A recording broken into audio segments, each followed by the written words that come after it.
وہ ایک نیک دل جوان تھا جو دوسروں کے کام آنے کی کوشش کرتا رہتا۔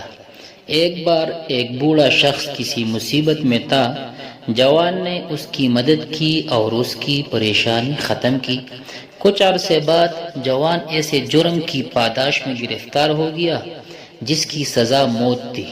شاہی فوج جوان کو پکڑ کر بادشاہ کی عدالت میں لے گئی اور بادشاہ نے جرم جاننے کے بعد ملکی قوانین کے تحت اسے موت کی سزا سنا دی۔ جوان کو قتل کیا جانے لگا تو شہر کے ہزاروں لوگ جمع ہو گئے۔ ان میں وہ بوڑھا شخص بھی تھا جس کی جوان نے مدد کی تھی۔ بوڑھے نے جب اپنے محسن کو اس حالت میں دیکھا تو اسے بہت افسوس ہوا۔ وہ اسے چھڑوانے کی تدبیر سوچنے لگا۔ اچانک وہ چلانے لگا کہ بادشاہ کا انتقال ہو گیا ہے اور عوام یتیم ہو گئے ہیں۔ یہ بات سن کر ہجوم میں کھلبلی مچ گئی اور جلاد بھی تلواریں پھینک کر محل کی طرف دوڑے۔ افراتفری میں جوان کو وہاں سے بھاگنے کا موقع مل گیا۔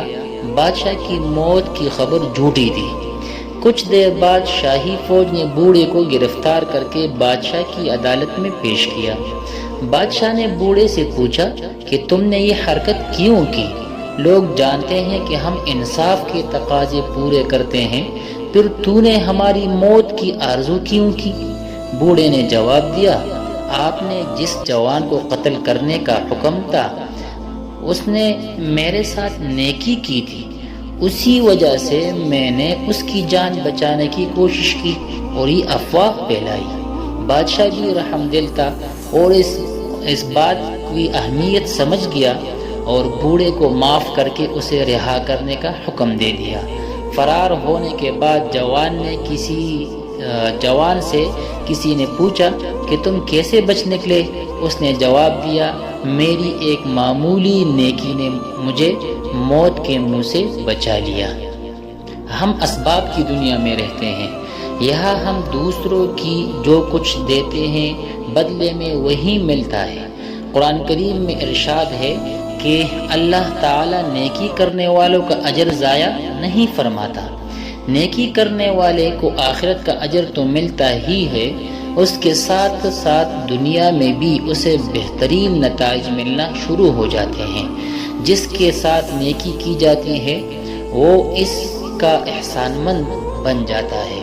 اس کے ساتھ اس لیے نیک تمناؤں کا اظہار کرتا ہے اور احسان کا بدلہ احسان کے ساتھ دینے کی کوشش کرتا ہے۔ نیکی کا سب سے بڑا فائدہ یہ ہے کہ ایسے شخص کے بارے میں لوگ بھی مثبت سوچتے ہیں اور بہترین الفاظ کے ساتھ اس کا ذکر کرتے ہیں۔ نیکی کے پیچھے رحم کا جذبہ کارفرما ہوتا ہے۔ رحم جب انسان کے اندر آ جاتا ہے تو پھر اس کا اظہار اس کی زبان سے بھی ہوتا ہے، اس کے ہاتھ پاؤں آنکھوں حتیٰ کہ دل کے خیالات اور جذبات بھی اسی صفت میں رنگ جاتے ہیں۔ اس کے برعکس اگر کسی انسان میں یہ صفت نہ رہے تو پھر اسے انسان سے شیطان بننے میں دیر نہیں لگتی۔ ایسے شخص کی تمام قابلیت اور کمالات درے رہ جاتے ہیں، وہ سپاک بن جاتا ہے اور یہ سپاکیت اسے خود غرض اور انا پرست بنا دیتی ہے۔ وہ ناپسندیدہ شخص بن جاتا ہے۔ تاریخ میں کئی ایسے جابر اور ظالم لوگ گزرے ہیں جنہیں آج تک برے القابات کے ساتھ یاد کیا جاتا ہے۔